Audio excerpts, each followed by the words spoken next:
इस गांव का किसान है। उसका नून तेल का भी गुजारा मुश्किल से चलता है। महीनों बीत जाते हैं पर अच्छा खाना नसीब नहीं होता।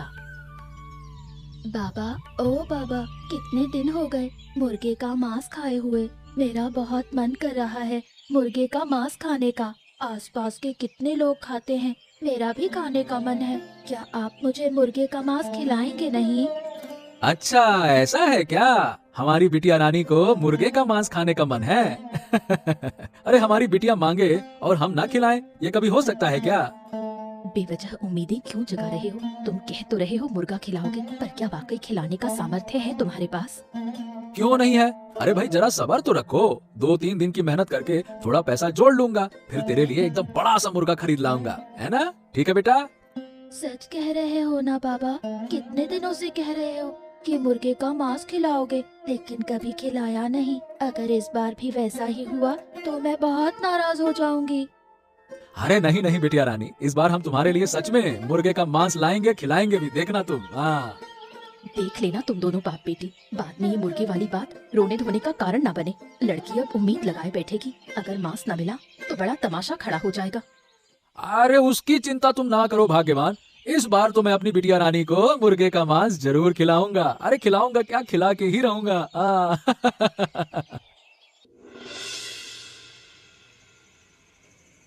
अब फिर दिमाग में नया बोझ डाल लिया। बेटी से मुर्गे का मांस खिलाने का वादा करने की क्या जरूरत थी? कहाँ से लाओगे इतने पैसे? मांस के दाम जानते हो। ओहो, तो क्या हो गया भाग्यवान, मेरी बेटी कभी अच्छा खा नहीं पाती, आज जरा सा मुंह खोल कर क्या कहा तो उसको मना कर दूं क्या? बताओ, क्या बाप होकर ऐसा किया जा सकता है क्या? बताओ।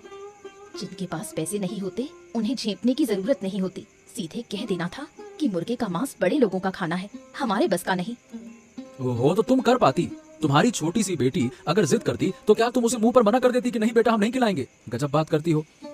तो अब करोगे क्या? अरे देखो, मैं तो ऐसा नहीं कर पाया भाई, करूंगा क्या करूंगा, गांव गांव घूम घूम कर काम करूंगा। अगर 2-1 दिन में काम मिल गया तो 2-3 दिन में पैसा जोड़कर मुर्गे का मांस ला दूंगा, इसमें कौन सी बड़ी बात है। लेकिन घर में चावल दाल भी तो खत्म है, सिर्फ मुर्गा लाकर क्या होगा? अरे कुछ दिन तक जरा कष्ट सह लो ना भाई, पहले बेटी को मुर्गा खिलाऊंगा, उसका मुंह देखकर दिल भर जाएगा। उसकी एक छोटी सी हंसी ना अंदर से खुश कर देती है हमको। ठीक है, देखते हैं। तुम कल जाकर काम ढूंढना, अगर ना मिले तो चंद्रशेखर बाबू से कहना, शायद कुछ काम दे दे।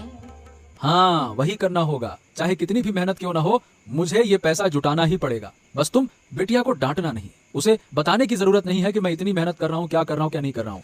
नहीं तो बेचारी का मन दुख हो जाएगा ना, अगली बार से मांगेगी नहीं, समझ रही हो ना? उसको कुछ मत कहना। ठीक है, वैसा ही होगा। अगले दिन हरेंद्र के घर मुर्गा पक रहा था। छोटी पूजा वहीं चली गई। हरेंद्र की पत्नी अंजलि ने उसे डांटकर भगा दिया।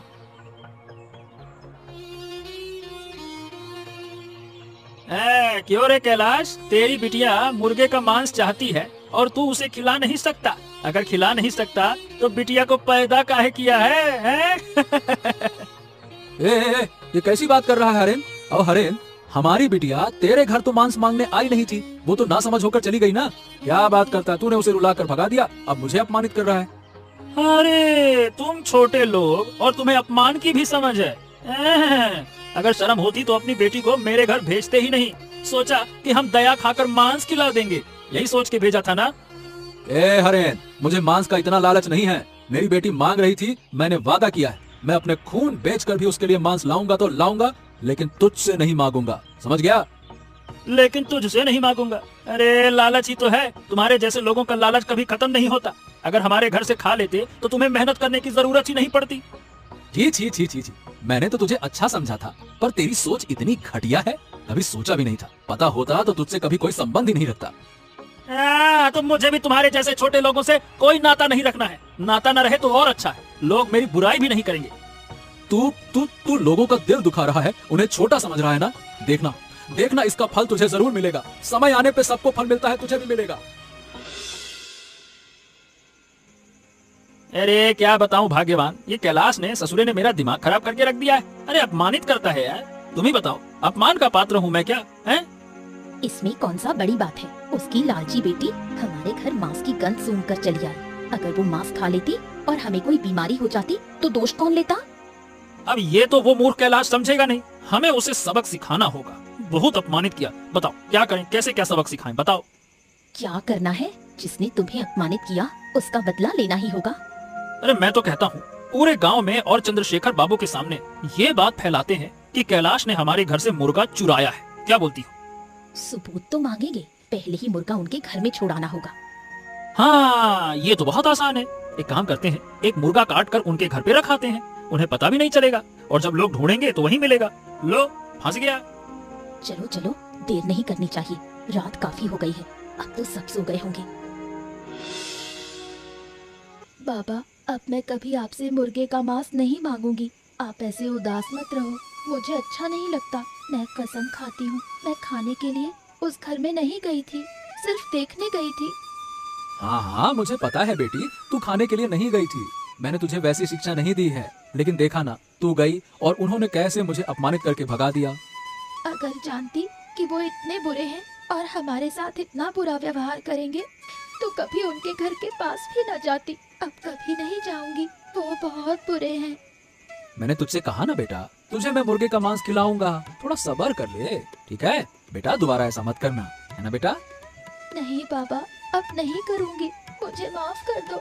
मैंने नासमझी में गलती कर दी। ठीक है बेटा, मैं कुछ नहीं मानता, है ना? उन्होंने आपको बहुत अपमानित किया ना बाबा, मैंने आपको दुख दिया, मुझे अब कुछ नहीं चाहिए बाबा। ओहो, तेरे दुख के आगे ये दुख कुछ भी नहीं है। मैंने तुझे जन्म दिया है, लेकिन तुझे ठीक से पाल नहीं पा रहा, तेरी इच्छाएं पूरी नहीं कर पा रहा, यही मेरा सबसे बड़ा दुख है बेटा। न मांस चाहिए, न अच्छा खाना चाहिए, आप जो देंगे वही खा लूंगी। अगर नहीं देंगे तो भी बिना खाए रह लूंगी। आप लोगों को कभी मुश्किल में नहीं डालूंगी। ऐसा मत कह बेटा, हम तुझे भूखा नहीं रखेंगे, तेरी हर इच्छा पूरी करने की मैं पूरी कोशिश करूंगा, है ना बेटा? सुबह होते ही हरेंद्र और अंजलि गांव वालों को लेकर कैलाश के घर पहुंचे और कैलाश पर झूठी चोरी का इल्जाम लगाया। यही तो है, अरे यही तो है जिसने मेरे खेत से 2 मुर्गे चुराए हैं। अब आप ही बताइए, इस गांव में रहकर अगर कोई चोरी करेगा तो क्या होगा, बताओ भला? अरे अरे अरे, ये क्या कह रहे हो? अरे खेत, मुर्गे, चोरी, ये सब क्या है? मैंने कब किया ऐसा कुछ? देखा बाबू, देखा, मैं झूठा इल्जाम नहीं लगा रहा, अब मेरा ही दोष हो रहा है, हैं? कहते हैं ना, जान जाए जिसकी मान जाए उसकी। अरे अरे अरे, अजीब बात करते हो। मैं चोरी करने जाऊंगा क्यों भला? ये सब क्या बोल रहे हो? मैंने चोरी बोरी नहीं की है। देखो हरेंद्र, मैं तुम पर अविश्वास तो नहीं कर रहा, पर कैलाश पर भी अविश्वास नहीं कर सकता। कैलाश ने भी कभी पहले ऐसा काम नहीं किया। अगर तुम्हारे पास कोई सबूत हो तो तुम सबूत दो, हम मान लेंगे। हाँ, मेरे पास सबूत है। एक काम करिए, आप लोग ढूंढिए, जरूर इसके घर में मेरा मुर्गा मिलेगा। अब भाई जिसने चुराया है उसी के घर में मिलेगा ना। चलो ढूंढते हैं।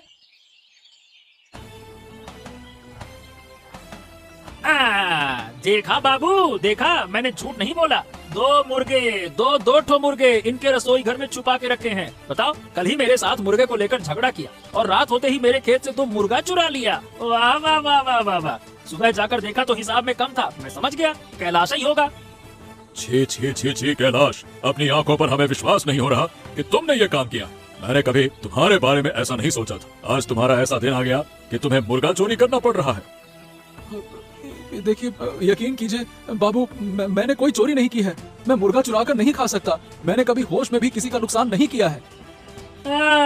ये बताओ, तुम इनकार कर सकते हो क्या कि तुम्हारी छोटी बेटी ने तुमसे मांस मांगा और तुम पैसों के अभाव में नहीं दे पाए? बताओ, सब लोग देख रहे हैं, बताओ।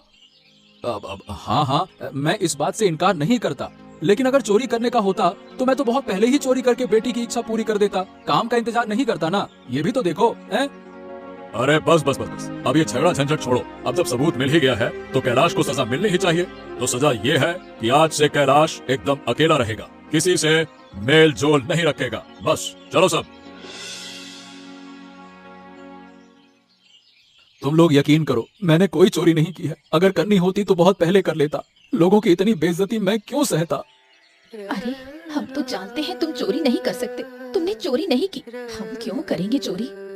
सब मेरी वजह से हुआ। अगर मैं मुर्गे का मांस खाने को ना कहती तो बाबूजी को इतनी बेइज्जती सहनी नहीं पड़ती। मैं समझ नहीं पाई, मोड़ल अच्छे आदमी है, उन्होंने हमारी बात पर भरोसा क्यों नहीं किया? उन्होंने न्याय क्यों नहीं किया? समझो ना आराध्या, कैसे करेंगे न्याय? हरेंद्र ने तो एक शब्द भी बोलने नहीं दिया। चंद्रशेखर बाबू को सबूत दिखा दिया और बाबू को जब सबूत मिल ही गया है तो और कुछ सुनते ही नहीं। फिर क्या करूं मैं? तो मैं कहूँ क्या, इस तरह टूट मत। तुम धीरे से चंद्रशेखर बाबू के पास जाओ, सब कुछ खोल कर कहोगे तो वो जरूर मदद करेंगे।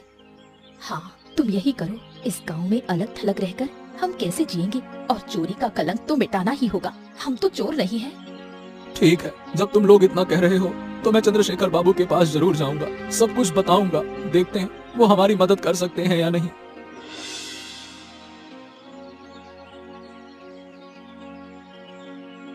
हाँ, क्या कैलाश, तुम यहाँ क्यों आए हो? तुम्हें तो मैंने एकदम अलग कर दिया है ना, किसी से मेल जोल नहीं करना है। बाबू, आपने मुझे अलग कर दिया, पर आप इस गांव के मोड़ल हैं, मुखिया हैं, सबका भला बुरा आपको देखना है। अब हमें कोई तो देखेगा ना। अच्छा हाँ, ठीक है ठीक है ठीक है, बताओ किस लिए आए हो? यकीन मानिए, हमने चोरी नहीं की है, हमको फंसाया गया है। मैं ऊपर वाले की कसम खा के कहता हूँ, हमारी बिटिया की कसम खा के कहता हूँ, मैं चोरी नहीं कर सकता। अच्छा, वही तो जब हरेंद्र ने कहा तभी मुझे लगा कि तुम चोर तो नहीं हो सकते, पर मैंने तो अपनी आंखों से सबूत देखा। अब सबूत मिलने के बाद बताओ भला और क्या कहा जा सकता है, तुम ही बताओ। अब मुझे नहीं पता, लेकिन वो सबूत झूठा है। आप ही सोचिए ना, अगर मैं चोरी करता तो रसोई घर में सबके सामने रखता क्या, कहीं छुपा कर रखता ना। नहीं नहीं नहीं, ये बात झूठ नहीं है। और ये बताओ, हरेंद्र को कैसे पता चला कि तुम्हारे रसोई घर में ही है? वही तो समझिए बाबू, मुझे कैसे फंसाया गया है, सब कुछ पहले से रचा गया नाटक है। मतलब ठीक है ठीक है ठीक है, समझ गया। चलो मैं मानता हूँ कि तुमने चोरी नहीं की, लेकिन ये बताओ हरेंद्र अचानक से तुम पर इल्जाम क्यों लगाएगा? कोई तो वजह होगी ना। वजह ये है कि मेरी छोटी बेटी ने उस दिन मुर्गा मांगा। अब उनके घर में मुर्गा पक रहा था, तो वो खेलते खेलते महक सूंघते सूंघते उनके घर चली गई। बाबू, मेरी बेटी ने कुछ भी मांगा नहीं था। हाँ, फिर भी हरेंद्र की पत्नी ने उसे डांट दपट कर भगा दिया। बस सिर्फ इतनी सी वजह से? वजह तो छोड़ दीजिए, उसके बाद हरेंद्र ने मुझे बुलाकर बहुत अपमानित किया। अब उसने अपमान किया तो मैंने भी उसके मुंह पर जवाब दे दिया। अब उसको बुरा लग गया होगा, इसीलिए उसने ये षड्यंत्र रच दिया। अच्छा, अब मैं समझ गया। ठीक है, एक काम करो, तुम घर जाओ, मैं वादा करता हूँ कि इसका हल निकालूंगा। ठीक है, जाओ। चंद्रशेखर बाबू की बातों से कैलाश जैसे निश्चिंत हो गया। उसे भरोसा मिला बाबू पर। हाँ, देखा हरेंद्र, मेरा ये सुंदर गांव कैसे धीरे धीरे चोरी की जगह बनता जा रहा है। जो कैलाश ने कभी किसी का नुकसान नहीं किया, बताओ भला वही अब चोरी कर रहा है। कोई सोच सकता है भला कि कैलाश चोरी करेगा? और क्या बाबू, गरीब छोटे लोग जब कोई उपाय नहीं पाते तो चोरी तो करेंगे ही ना। सोचा नहीं था पकड़ जाएगा, लेकिन बताइए भला पकड़ा गया। पर एक बात बताओ हरेंद्र, वो तुम्हारे खेत से 2 मुर्गे लेकर कैसे गया? मतलब ये है कि तुम्हारा खेत तो अच्छे से बंद रहता है। हाँ, ये बात सच है, पर कैसे, अब ये कैसे ले गया ये तो वो बताएगा ना, मैं कैसे बताऊं? मुझे तो खुद ही समझ नहीं आ रहा। मतलब ये है कि खेत को कोई नुकसान तो नहीं हुआ ना, कुछ टूटा फूटा तो नहीं है? नहीं बाबू, सब ठीक है, सिर्फ 2 मुर्गे कम हुए बस। बताओ भला, देखा कितना बड़ा दुस्साहस। ये सारे छोटे लोग ऐसा ही करते हैं। वही तो, अब आपने बढ़िया सबक सिखाया है। ना किसी से ऊंची आवाज में बात कर पाएगा, ना चोरी कर पाएगा, क्योंकि वो किसी से मिल ही नहीं पाएगा। सबसे अलग जो रहना है। हाँ वो तो है, लेकिन मेरा मन कर रहा है कि उसे एक बार और चोरी के इल्जाम में फंसाकर गांव से निकाल दूं। क्या कहते हो? अरे हाँ, तो कर दीजिए ना बाबू, ये तो और भी अच्छा होगा। अगर आप ना कर पाए तो मुझसे कहिए, मैं फिर से नाटक रचकर चोरी का इल्जाम लगा दूंगा मैं। अच्छा, पर तुम कर पाओगे? अरे क्यों नहीं कर पाऊंगा? अरे दाद तेरे की, आप मुझ पर शक कर रहे हैं। एक बात बताएं, ये जो इतना अच्छा नाटक रचा है, आप तो पकड़िए नहीं पाए कि ये झूठ था। क्या बात कर रहे हो, सही कह रहे हो। मतलब सच में तुम्हारे नाटक की कोई बराबरी नहीं भाई, तुमने तो बहुत अच्छे से खेल रचा। चलो देखते हैं, अगर फिर से चोरी का इल्जाम लगाना हो तो मैं तुम्हारे पास ही आऊंगा। ठीक है बाबू, फिक्र मत कीजिएगा, मैं काम एकदम 100% सही करता हूँ, किसी को शक नहीं होगा।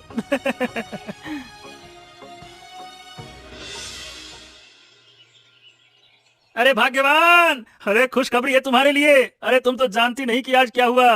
पता है, आज चाय की दुकान पर चंद्रशेखर बाबू ने मुझे एक नया काम दिया है। नया काम? वो क्या? अरे वही, कैलाश दादा को फिर से चोरी के इल्जाम में फंसाकर गांव से निकालना है, और ये काम बाबू ने मुझे ही दे दिया है। ओह सच? बहुत अच्छा हुआ। हमारा अपमान करने का नतीजा तो भुगतना ही होगा। हमारे सामने अकड़ दिखाएगा तो यही होगा। गांव वाले तो अब उसे देख भी नहीं सकते। अरे देख भी कैसे सकते हैं, उसे एकदम अलग थलग कर दिया गया है, किसी के पास मदद भी नहीं मांग सकता। मैं तो सोच रहा हूँ कि उस छोटे आदमी की अब क्या हालत होगी। अरे रे रे रे रे बेचारा। हमें क्या करना है सोचने की जरूरत नहीं, इतना काफी है कि हमने उसे फंसा दिया। अब की बार क्या होगा उसकी हालत देखना तुम। बाबू भी उसके पीछे नहीं खड़े होंगे, वो भी अब उसे देख नहीं पा रहे हैं। तुम एक काम करो, बाबू को कहो कि जल्दी से तुम्हें ये काम करवा दे और उन्हें गांव से निकाल दे। जिस दिन वो गांव छोड़कर जाएगा ना, उस दिन एकदम मुंह पे मल दूंगा। मुझे लेकर मजाक करता है ना बेटा, अभी जानता नहीं है मुझे। कितना अच्छा नाटक रचा है हमने। अब सोचना है कि अगली बार चोरी का नाटक किस चीज को लेकर करें। अरे चाहे जो भी करें, इस बार भी कैलाश दादा का चेहरा देखने लायक होगा, मजा आ जाएगा। मुर्गा तो अब काम नहीं आएगा, और क्या उसकी बीवी जो अब तक अपनी नीतियों पर ऊंची आवाज करती थी, अब मेरी तरफ देख भी नहीं पाएगी। हाँ, सही सबक मिल गया उनको। अचानक एक रात काफी तूफान आया और तेज बारिश हुई। हरेंद्र का मुर्गी खाना बुरी तरह क्षतिग्रस्त हो गया। हरेंद्र और अंजलि संभाल नहीं पा रहे थे। नतीजतन कैलाश और आराध्या उनकी मदद करने पहुंच गए। हाँ क्या रे हरेंद्र, मुर्गियों को अभी तक घर में नहीं लाया? अरे तूफानी बारिश बढ़ती जा रही है, मुर्गियाँ बीमार हो जाएंगी। क्या करूं दादा, मुर्गी खाना तो खराब हो गया है। मुर्गियों को पकड़कर कहाँ रखूं मैं? अरे तो मुर्गियों को पकड़कर अभी घर के अंदर रख देते हैं, कल सुबह कोई उपाय करेंगे। हाँ, लेकिन मैं और बीबी अकेले कर नहीं पा रहे। मुर्गियाँ डर कर इधर उधर भाग रही हैं। अरे तू कुछ करता ही नहीं है, रुक हम मदद करते हैं। अरे ओ दादा, ए दादा, अरे तुम लोग भी इस तूफान में मदद करने चले आए, क्या करते हो? अरे मदद नहीं करेंगे तो और क्या करेंगे, बिजनेस में घाटा हो जाएगा भाई। मुर्गियाँ बीमार पड़ जाएंगी और मर जाएंगी तो नुकसान हो जाएगा। मतलब मैं क्या कहूँ, मतलब तुम्हें धन्यवाद कैसे दूं दादा? सही बताऊं तो मेरे पास शब्द नहीं है।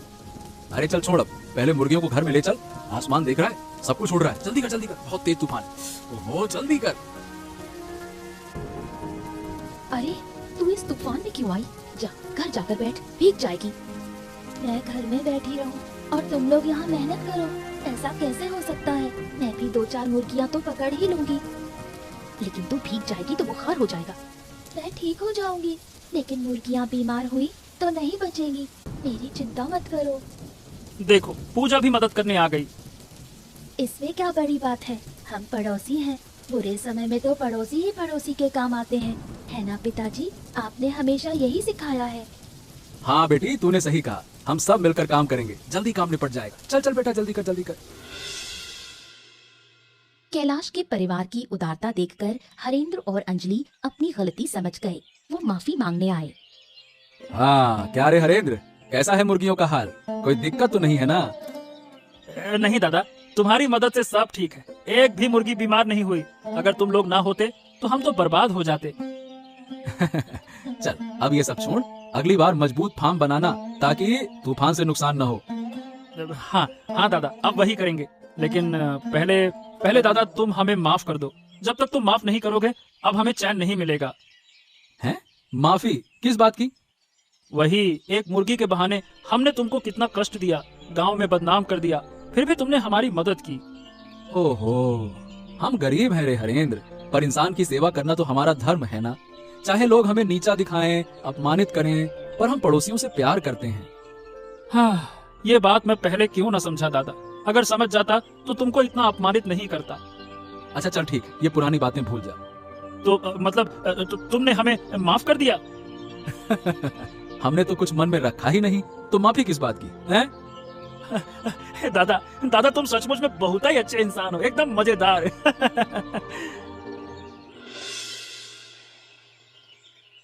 बाबू आपने हमें बुलाया? हाँ एक काम था, लेकिन तुम तो इसमें माहिर हो, कैलाश को फंसाना है। बाबू ये बात सही है, हमसे गलती हुई थी। कैलाश दादा को मैंने जानबूझकर बदनाम किया था। और तुम्हारी वजह से उसे कितनी बदनामी झेलनी पड़ी। वो गरीब है पर इज्जतदार है। हाँ, अब मुझे अपनी गलती समझ में आ गई है बाबू। अब मैं माफी मांगकर आ गया हूँ। कैलाश दादा ने मुझे माफ भी कर दिया है। चल ठीक है, कैलाश दादा ने माफ कर दिया, पर मैं और गांव वाले माफ नहीं करेंगे। तुझे सजा मिलेगी। ठीक है बाबू, जो सजा देंगे मुझे मंजूर है। तुम दोनों को पूरे गांव के सामने सच कबूल कर माफी मांगनी होगी, और तुम्हारी मुर्गी का धंधा भी बंद करना होगा। ठीक है, जैसा आप कहें बाबू। ए हरिन, कहाँ जा रहे हो सामान वामान समेट के भाई? दादा हमें चंद्रशेखर बाबू ने सजा दी है, जा रहे हैं गांव छोड़कर। क्या? अरे पागल हो गए हो क्या? पड़ोसी होकर ऐसे कैसे चले जाओगे? क्या करे बाबू, बाबू का आदेश है। अरे तो माफी तो तुम मांग चुके हो ना, हम सबने माफ कर दिया। चलो रुको रुको रुको, मैं बाबू से बात करूंगा। दादा, अब यहाँ इतना व्यापार भी नहीं है, लोग हमें ताने देंगे। अरे नहीं नहीं नहीं, मैं तुम्हें कहीं नहीं जाने दूंगा, तुम यहीं रहोगे, मैं बाबू से बात करूंगा। आखिरकार सब भूलकर अमीर गरीब एक साथ भोज करते हैं। कितना मजा आ रहा है, आज मैं मुर्गी का मांस खा रही हूँ, कितने साल बाद। अरे तुम्हें इतना अच्छा लगता था तो हमसे कह देती, मैं तुम्हें हमेशा खिलाता है। बाबू, हमें तो बल्कि धन्यवाद देना चाहिए, आप लोगों की वजह से मेरी बेटी आज मुर्गी खा पा रही है। अरे धन्यवाद हमें नहीं, तुम्हें देना चाहिए। हम सब ने तुम पर झूठा इल्जाम लगाया था, फिर भी तुमने सब कुछ भूलकर हमें अपने घर बुलाया। हाँ सही कह रहे हैं बाबू, ये सब मेरी गलती से हुआ। इस दावत के सारे मुर्गे मैंने ही दिए हैं। हाँ तो अच्छा किया ना, लेकिन आगे से ऐसा ना हो हरेन, ध्यान रखना। हाँ ना ना बाबू, कान पकड़ता हूँ, कभी नहीं। आगे से अगर किसी को मुर्गा चाहिए होगा, जिसके पास पैसे होंगे वो खरीदेगा, जिसके पास पैसे नहीं होंगे उन्हें मैं दे दूंगा मुफ्त में, और क्या। चलो अब अगर इस वीडियो में काफ़ी ज़्यादा लाइक और सब्सक्राइब ज़रूर से कीजिएगा, ताकि फिर से आप लोगों के ऐसा ही कॉमेडी फनी में कार्टून कहानी वीडियो लेकर के आऊँगा। तो सभी लोग इस चैनल को सब्सक्राइब करके रखें।